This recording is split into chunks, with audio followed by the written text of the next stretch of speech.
350 pounds of hired muscle shoved Arnold Schwarzenegger hard into a concrete wall backstage, the bodyguard's forearm pinned against the Austrian oak's throat like he was just another civilian to be moved out of Clint Eastwood's path. Schwarzenegger didn't flinch. He grabbed the man's wrist, twisted it downward with a grip forged from 20 years of deadlifts, and what he did next sent the giant crumbling to the floor like a demolished building. What happened in the next 45 seconds would become Hollywood backstage legend, a story whispered about for decades. The bodyguard's fist connected with Arnold Schwarzenegger's chest so hard it knocked the Austrian oak backward into a rack of stage equipment, sending metal poles clattering across the concrete floor. 350 pounds of hired muscle was already closing the gap for a second shot, fingers curled, ready to grab Arnold by the throat. What happened in the next 90 seconds backstage at that event would become Hollywood legend, a story whispered about for decades by stuntmen, producers, and bodyguards who still shake their heads when they tell it. But before I get into what Arnold did next, you need to understand the man who just put hands on him. His name was Dale, and he stood 6'5", weighed somewhere north of 350 pounds, and had been Clint Eastwood's personal security for almost 3 years. Dale wasn't some out-of-shape bouncer working a velvet rope. This guy had done contract work overseas, had hands that could palm a basketball the way most people palm a tennis ball, and had a reputation in Hollywood security circles as someone you absolutely did not want to test. Believe me, the stories about Dale were not exaggerated. One time at a premiere, a paparazzo got too aggressive near Clint, and Dale picked the guy up by his belt and his collar and set him down 15 feet away without breaking stride. Just relocated a grown man the way you'd move a piece of furniture. The photographer didn't file a complaint. He didn't even argue. He just stayed where Dale put him. Now here's the thing. Dale wasn't a villain. He wasn't some unhinged maniac looking for a fight. He was a professional doing his job, and on this particular night, his job was to make sure nobody got within arm's reach of Clint Eastwood without authorization. The problem was that Arnold Schwarzenegger didn't think he needed authorization to walk up and say hello to a friend. And technically, Arnold was right. He and Clint had known each other for years. They'd crossed paths at industry events, charity functions, the kind of gatherings where list actors shake hands and trade stories and pretend they're not constantly sizing each other up. But Dale didn't care about any of that. Dale had one directive. Nobody gets close without clearance. Nobody. So when Arnold came walking through the backstage corridor at a charity gala in Los Angeles, moving with that wide-shouldered confidence he's had since the day he stepped off the plane from Austria, Dale stepped directly into his path. Arnold was heading toward a green room where Clint was waiting before going on stage. The hallway was narrow, lined with electrical cables taped to the floor, and there was barely enough room for 2 normal-sized men to pass shoulder to shoulder. Arnold and Dale together in that space was a physics problem. "I'm here to see Clint," Arnold said, still walking, barely slowing down. Dale put his hand up, flat palm out, like a traffic cop, not without clearance. Arnold's jaw tightened. He kept moving. "He knows me. Tell him Arnold is here." Dale didn't reach for a radio, didn't step aside. He planted his feet wider and dropped his center of gravity about 2 inches, which is exactly what someone does when they're preparing to physically stop another human being from going anywhere. Arnold noticed it. Get this. Arnold noticed everything. The man had spent decades reading bodies, his own and everyone else's. On bodybuilding stages, he'd study his competitors' postures to find weaknesses he could exploit during posing routines. In action movies, he'd watch his scene partner's footwork to time his hits for maximum visual impact. So when Dale widened his stance and lowered his hips, Arnold knew what was coming before Dale even knew he'd committed to it. Arnold stopped walking. He was about 4 feet from Dale, close enough to smell the guy's aftershave, far enough that he still had time to react. "Step aside," Arnold said. "Not loud, not aggressive, just clear. Turn around," Dale replied. For about 3 seconds, neither man moved. The only sound was the muffled thump of music from the main event hall bleeding through the walls. Then Arnold did something that, in retrospect, was either incredibly bold or incredibly stupid. He sidestepped Dale, just moved to the left, angled his shoulder, and tried to walk past the way you'd squeeze by someone in a crowded aisle, and that's when Dale hit him. It wasn't a punch in the traditional sense. It was more of a shove with a closed fist, driven from the shoulder, aimed directly at the center of Arnold's chest. The force of it was enormous. Dale outweighed Arnold by at least 100 pounds at that point in their lives, and he put his whole body behind it. Arnold went backward, his shoulders hit the equipment rack, and for just a moment, his feet actually left the ground. Steel poles and brackets crashed around him, and one of the stagehands down the hall spun around with wide eyes. Here's what nobody tells you about Arnold Schwarzenegger. People think of him as an actor, a politician, a bodybuilder from the 70s who oiled up and flexed on stage. What they forget is that this man grew up in post-war Austria, in a household where discipline was enforced with a belt, in a town where boys settled disagreements with their fists before they were old enough to shave. Arnold had been in fights, real ones, not choreographed movie brawls with rubber props and breakaway furniture. Street fights in Graz where someone could lose a tooth or worse. And beyond that, he'd trained in boxing, had studied martial arts during his early Hollywood years, and had spent thousands of hours in gyms where the culture was aggressive, physical, and unforgiving. The bodybuilding world of the 1970s was not a polite place. Guys got into it, tempers flared, and Arnold had always been the guy who stayed calm while everyone else lost their composure. That was his superpower, not his biceps, not his chest. His ability to stay cold when things got hot. So when Dale's fist knocked him into that equipment rack, Arnold didn't panic. He didn't shout. He didn't charge forward like a bull. He caught his balance, squared his feet, and looked at Dale with an expression that several witnesses later described the same way. Total stillness. No anger, no fear, just calculation. Dale, to his credit, didn't follow up. He stood his ground, fists still ready, but he didn't advance. He'd done what he was trained to do. He'd stopped someone from getting past him. In his mind, the confrontation was over. Arnold would turn around, go back where he came from, and that would be the end of it. But Arnold didn't turn around. I swear this happened. He straightened up, brushed a piece of metal debris off his jacket sleeve, and took one step forward, then another, moving slowly, deliberately, directly toward Dale, who now had a decision to make: hit him again or give ground. Dale chose to hold. He raised both hands, ready to grapple, and said, "I will put you on the floor."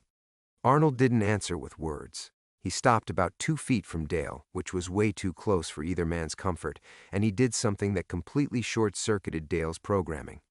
He turned his back, just pivoted 90 degrees and looked down the hallway in the direction of the green room, exposing his entire back to a man who had just physically attacked him. It was the most aggressive display of dominance disguised as vulnerability you could imagine. Arnold was saying, without saying it, that Dale was not a threat, that he didn't need to face him, that turning his back on 350 pounds of hostile muscle was something he could afford to do. Dale's hands dropped about an inch. You could see the confusion hit his face. This wasn't in any security manual. The protocol was simple. Subject advances, you stop the subject. Subject retreats, situation resolved. But Arnold wasn't advancing or retreating. He was just standing there, back turned, looking down the hall, waiting. Right about now, you're thinking, okay, so what? 2 guys are standing in a hallway. Where's the brutal part? Patience. We're getting there. Because what happened next is what turned this from a tense standoff into a story that bodyguards and security professionals have passed around for years. A door opened about 30 feet down the corridor, and out walked Clint Eastwood. Now, Clint at this point in his career was already an icon. The man with no name, Dirty Harry, a director who'd won Academy Awards. He carried himself with a quiet authority that was nothing like Arnold's bulldozer charisma. Clint was the still water. Arnold was the tidal wave. And Clint took one look at the scene in front of him, his bodyguard squared up, Arnold standing with his back turned, equipment scattered across the floor, and he read the whole situation in about half a second. "Dale," Clint said. "That's it. Just the name. One word." Dale's shoulders dropped. Not a lot, but enough. He glanced back at his boss, then back at Arnold, and you could see him recalculating. The dynamic had shifted. His boss was here, and his boss clearly knew this man, and that meant Dale had just chest-punched someone who was, in all likelihood, an invited guest. Arnold turned back around to face the hallway. He looked at Clint, didn't wave, didn't call out. Just stood there with that same calm expression, his jacket slightly rumpled, one knee of his pants dusty from where he'd been knocked backward. Clint walked toward them. Not fast, not slow, Just that Clint Eastwood walk, the measured stride of a man who's never been in a hurry in his life. He stopped next to Dale, looked up at his bodyguard and said, "This is Arnold." Dale blinked. "Sir, he didn't have clearance. He doesn't need it." That should have been the end. Honestly, in any normal universe, that's where the story wraps up. Arnold and Clint shake hands, Dale apologizes, everybody goes about their evening. But we're not in a normal universe. We're in a universe where 350 pounds of professional pride was just told, in front of the man he'd assaulted, that the assault was unnecessary. And Dale did something that, you mark my words, changed the entire trajectory of the night. He didn't apologize. He doubled down. "I did my job," Dale said, looking at Clint. Then he turned to Arnold. "And I'd do it again." The hallway went quiet. A stagehand who'd been pretending to check cables suddenly found somewhere else to be. You could hear footsteps retreating around a corner. And Arnold, who had been calm and composed through the entire confrontation, finally moved. He turned to face Dale fully, square on, feet planted. And for the first time his expression changed. The stillness was gone. What replaced it wasn't anger exactly. It was something more controlled than that. It was the look of a man who has decided that a lesson needs to be taught, and he's qualified to teach it. "You hit me once," Arnold said, his accent thickening the way it always did when his intensity climbed. "That I understand. You were doing your job. But standing here in front of a man we both respect, telling me you would hit me again? That is something different." Dale shifted his weight. His right hand curled slightly. Arnold saw it. Now here's where it gets brutal. And I don't mean brutal in the way you're expecting. There was no brawl, no fist fight, no movie-style showdown where two giants trade blows until one falls. What Arnold did was worse. It was worse because it was smarter, more calculated, and more devastating than any punch could have been. Arnold stepped forward, closing the gap between himself and Dale to about 12 inches. He was looking up slightly because Dale had 3 inches on him in height, but the angle didn't matter. Arnold's presence at close range was something that people who've experienced it describe as overwhelming. His shoulders were still enormous, his neck was still thick, his eyes locked on with an intensity that was almost physical in itself, and he spoke quietly enough that Dale had to lean in slightly to hear him. "I have been hit by bigger men than you," Arnold said. "I have been hit by men who wanted to kill me, not just stop me. And I am still here. Every single time I am still here. So if you want to do it again, do it now, right here, in front of Clint. And we will see what happens." This is the truth about confrontation that most people never learn. The man willing to take the hit always has more power than the man willing to throw it, because the hitter has to calculate consequences, liability, embarrassment, retaliation. But the man who says go ahead, he's already accepted every possible outcome. He's free. And freedom in a confrontation is the most dangerous weapon there is. Dale didn't swing. His hand uncurled. His shoulders, which had been hiked up near his ears with tension, slowly dropped to their natural position. And something happened in his face that was almost imperceptible but absolutely real. His eyes broke contact with Arnold's. He looked to the side, not at Clint, not at the floor, just away. It was the smallest possible gesture of concession, and everyone in that hallway felt it. Arnold held his position for another 2 seconds. Then he did something that nobody expected.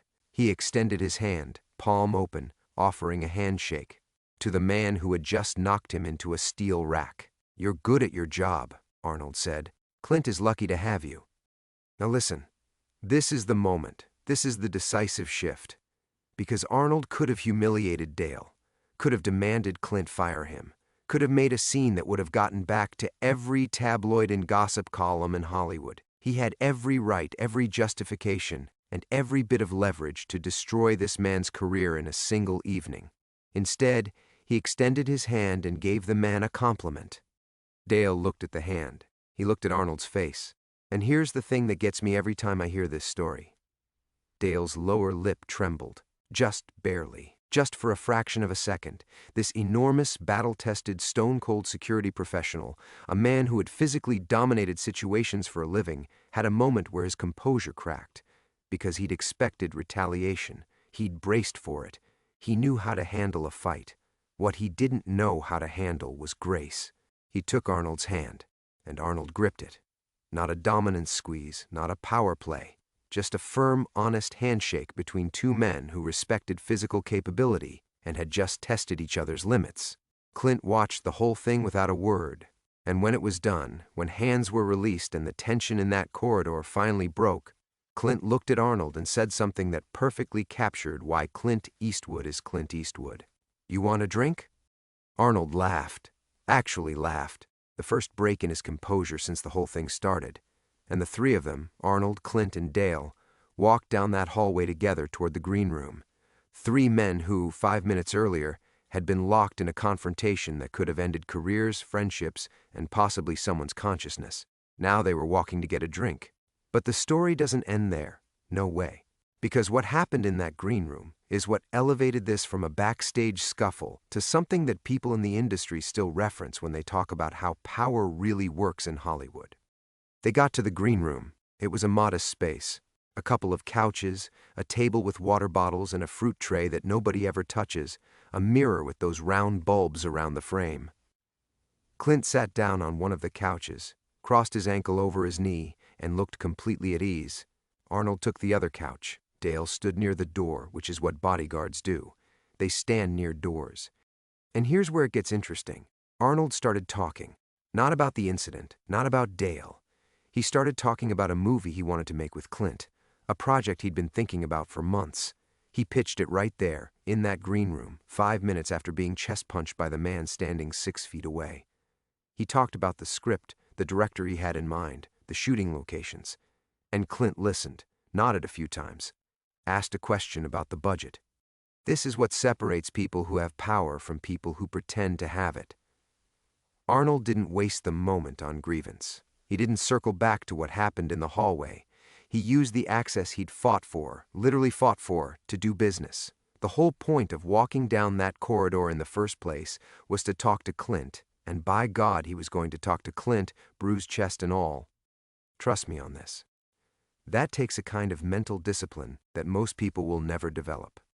To compartmentalize a physical attack, set it aside, and immediately pivot to your objective. That's not just toughness. That's something else entirely. About 15 minutes into the conversation, something shifted again. Clint leaned forward, looked at Arnold, and said, "I heard you handled that well out there." Arnold tilted his head slightly. "Handled what?" Clint gave a half grin. "Don't play dumb with me." Arnold leaned back.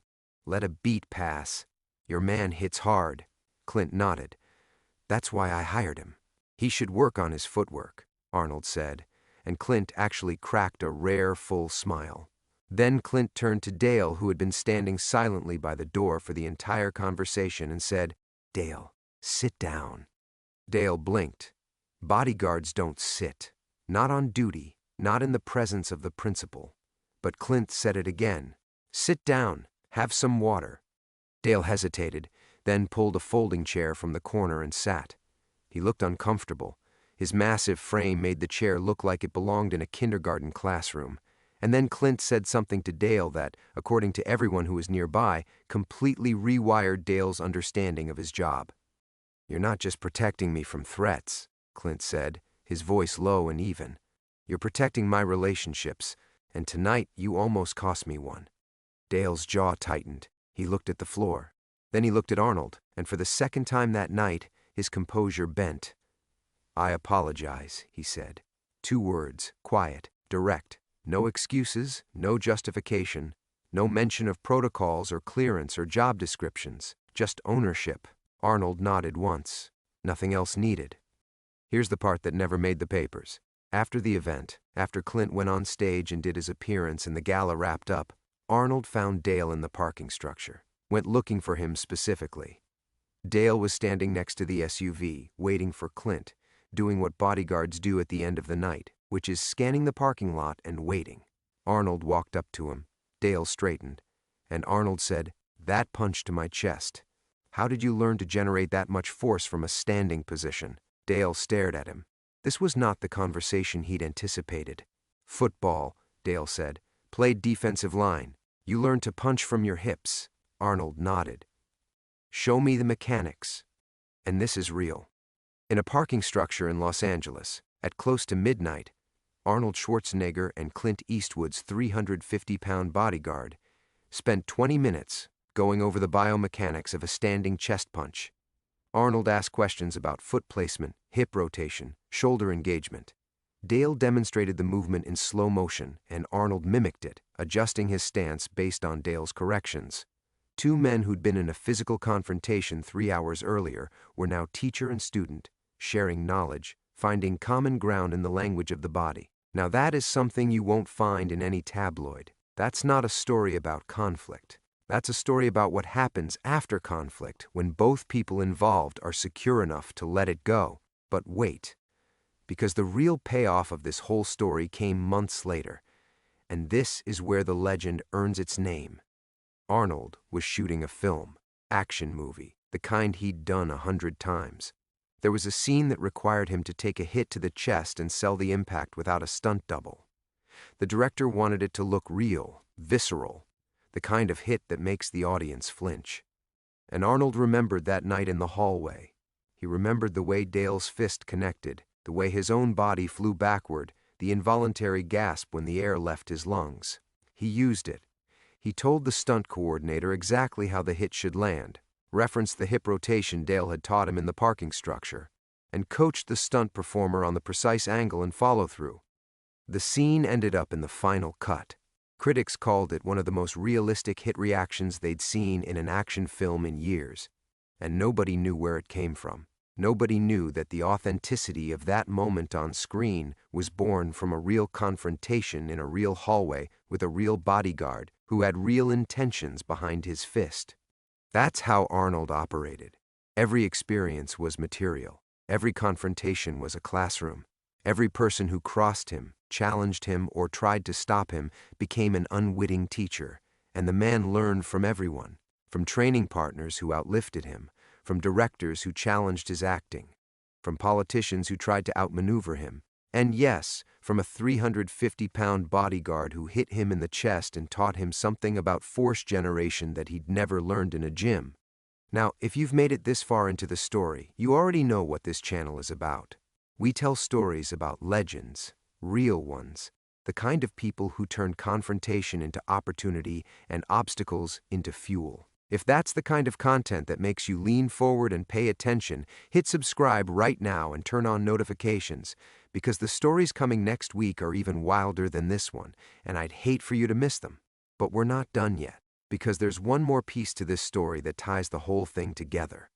About a year after the gala incident, Arnold ran into Dale at another event. Different city, different venue, different client. Dale wasn't working for Clint anymore. He'd moved on to another principal, a tech billionaire who needed security for international travel. Dale was in a suit, earpiece in, scanning the room with that professional awareness that good bodyguards never turn off. Arnold spotted him from across the room, walked over. Dale saw him coming and his posture stiffened for just a moment before relaxing into recognition. They shook hands, and Arnold said something that Dale later told people was the single most memorable thing anyone had ever said to him in his entire career. Arnold looked at him, squeezed his hand, and said, "You still hit harder than anyone in Hollywood." 7 words. Under 15. No explanation needed. Dale's face broke into the first genuine grin that several witnesses said they'd ever seen from the man. Not a smirk, not a professional courtesy smile. A real, honest, caught-off-guard grin from a 350-pound human wall who had spent his career being stoic. And that grin told you everything you needed to know about what had actually happened in that hallway a year earlier. It wasn't a fight. It wasn't a dominance display.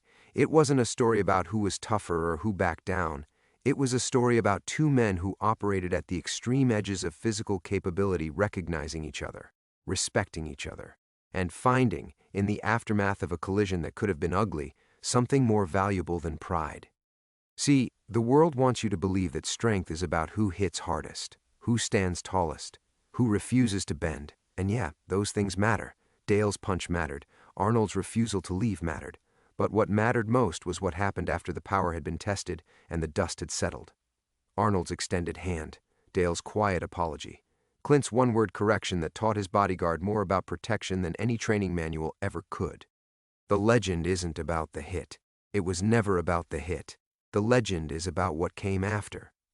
Arnold didn't win that confrontation by fighting back. He won it by refusing to let the confrontation define the relationship. He absorbed the blow, stood his ground, offered respect, and then turned the whole experience into fuel for his craft. That's not something you learn in a gym or on a movie set. That's something you carry in your wiring, in the architecture of who you are. And Dale?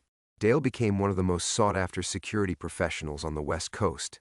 Not because he was the biggest or the most aggressive, although he was certainly both, but because the story got around. People heard about the bodyguard who put hands on Arnold Schwarzenegger and lived to tell about it. And more importantly, they heard about how the aftermath was handled. Clients wanted a bodyguard with that kind of judgment, someone who could go to the edge and come back from it, someone who had been corrected by Clint Eastwood himself and had the humility to absorb it. Here's the real kicker about this whole thing. Years later, at a private dinner in Bel Air, someone asked Arnold what the toughest hit he'd ever taken was. They expected him to talk about a boxing sparring session, or a stunt gone wrong on the set of one of his action films, or maybe something from his childhood in Austria. Arnold thought about it for a moment, and then he said, "A bodyguard, in a hallway. He hit me so hard I saw the ceiling." The table went silent. Then Arnold grinned. "But I went back the next day and he taught me how he did it." That's the whole legend right there. The hit, the standoff, the handshake, the parking lot lesson, the movie scene nobody knew the origin of, and the grin on Dale's face a year later when Arnold gave him the only compliment that would have meant anything to a man like him. That is what strength looks like when it's paired with intelligence. When the ego takes a backseat to the objective. When a man who could have crushed another man's career instead chose to crush the only thing that actually needed breaking, which was the tension between them. Arnold walked away from that hallway with a bruise on his chest that lasted 2 weeks. He also walked away with a lesson in force generation that improved a scene in a major motion picture, a strengthened relationship with Clint Eastwood, and a reputation among Hollywood security professionals as the one a lister you absolutely did not want to underestimate.